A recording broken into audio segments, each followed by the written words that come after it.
أعوذ بالله من الشيطان الرجيم بسم الله الرحمن الرحيم رب اشرح لي صدري ويسر لي أمري واحلل عقدة من لساني يفقه قولي رب زدني علما السلام علیکم ورحمۃ اللہ وبرکاتہ۔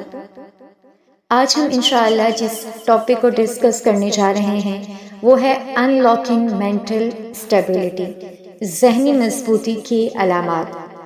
سب سے پہلے تو ہمیں جاننا ہوگا کہ ذہنی طور پر مضبوط ہونے کا مطلب کیا ہے۔ تو سمپلی اس سے مراد یہ ہے کہ آدمی کے خیالات، رویہ، نظریات اور جذبات اس کے کنٹرول میں ہوں۔ مینٹل ہیلتھ کتنی امپورٹنٹ ہے اس کا اندازہ ہم سب کو ہے۔ آپ جانتے ہیں کہ اگر کوئی پیشنٹ فزیکل کسی النس کا شکار ہے تو ڈاکٹر سب سے پہلے چیک کرتے ہیں کہ کیا وہ مینٹلی اسٹیبل ہے، کیونکہ ایک مضبوط ذہن ہی ایک مضبوط جسم بنا سکتا ہے۔ WHO کی رپورٹ کے اکارڈنگ بہت سارے مریض جو جسمانی النس کا شکار ہوتے ہیں کیونکہ ان کا مائنڈ ہیلتھی نہیں ہوتا۔ پھر اسی طرح جان کاہلان کا قول ہے کہ ذہنی کمزوری کا شکار انسان بہت جلد بیماریوں کا شکار ہو جاتا ہے۔ تو یہاں سے ہمیں پتہ چلتا ہے کہ ذہنی مضبوطی کس قدر ضروری ہے۔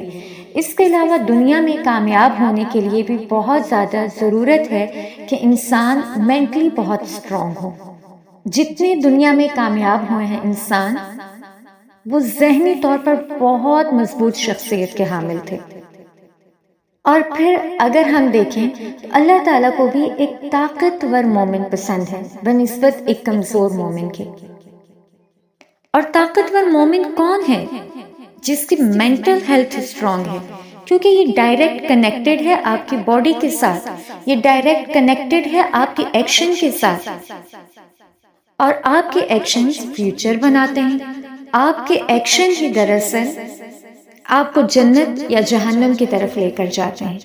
تو اس لیے ہمیں دیکھنا ہوگا کہ میں اور آپ کیا مینٹلی اسٹیبل ہیں، کیا ذہنی مضبوطی ہمارے پاس ہے یا نہیں۔ اچھا، آپ نے دیکھا ہوگا کہ بہت سے لوگ ایسے ہوتے ہیں جو بات بات پہ غصہ کر جاتے ہیں کیونکہ غصہ ان کے کنٹرول میں نہیں ہوتا۔ بہت سے لوگ فوراً ریئیکٹ کر دیتے ہیں کیونکہ وہ ذہنی طور پر مضبوط نہیں ہوتے۔ بہت سے لوگ فوراً ڈر جاتے ہیں وغیرہ وغیرہ۔ اور یہ ساری النس، مینٹل النس، انسان کی کامیابی کے راستے میں حائل ہو جاتے ہیں۔ تو آئیے آج ہم دیکھتے ہیں کہ جو ذہنی طور پر مضبوط لوگ ہوتے ہیں ان کی کیا کریکٹرسٹکس ہیں۔ نمبر 1، وہ خود پر ترس نہیں کھاتے، سیلف پیٹینس کا شکار نہیں ہوتے۔ ان کی پہلی خصوصیت یہی ہوتی ہے کہ خود ترسے کی بیماری ان کے اندر نہیں پائی جاتی۔ جن لوگوں میں خود ترسے کی بیماری پائی جاتی ہے وہ اپنے ہی مسئلوں کو سب سے بڑے مسئلے سمجھتے ہیں، اپنے آپ کو بدقسمت سمجھتے ہیں۔ وہ سمجھتے ہیں کہ ہم ہی سب سے زیادہ مشکل میں ہیں۔ پھر آپ دیکھتے ہیں کہ ایسے لوگ اکثر شکایتیں کرتے نظر آتے ہیں۔ ایسے لوگ ان لوگوں کی تلاش میں رہتے ہیں جو ان کی تکلیفوں اور غموں کی حمایت کریں۔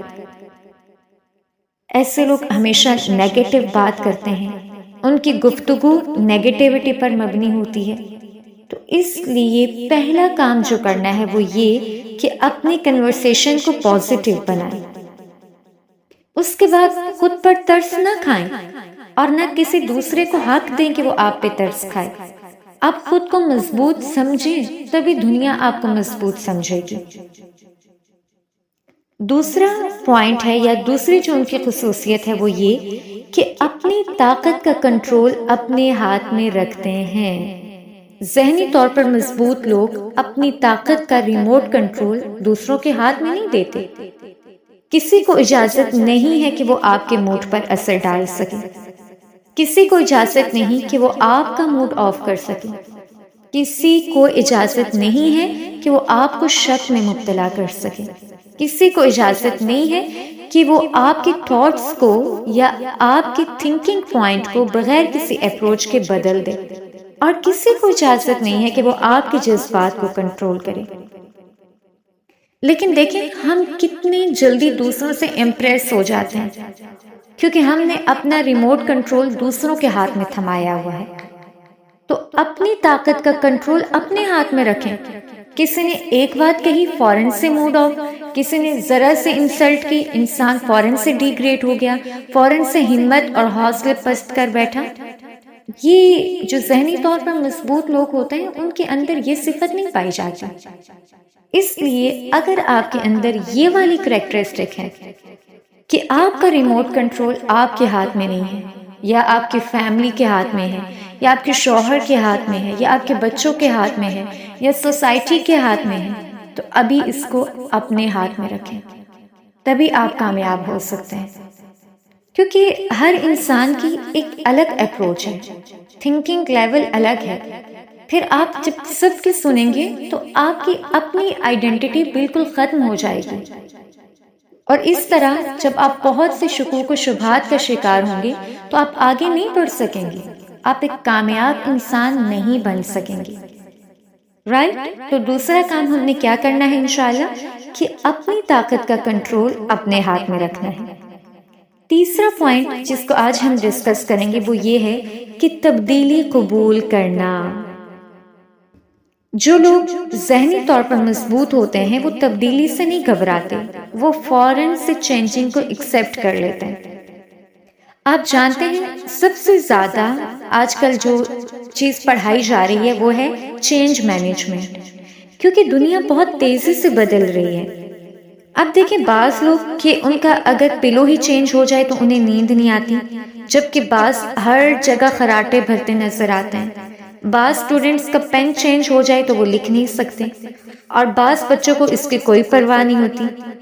بعض لوگوں کو سواری چینج کرنے سے تکلیف ہو جاتی ہے، بعض کو گھر چینج کرنا اچھا نہیں لگتا۔ اس طرح کے لوگ جب بھی تبدیلی کے بارے میں سنتے ہیں تو وہ انزائٹی میں چلے جاتے ہیں، کیونکہ وہ اپنا کمفرٹ زون چھوڑ نہیں سکتے یا اس سے باہر نہیں آ سکتے۔ ایسے لوگ ڈسکمفرٹ کو پسند کرتے ہیں۔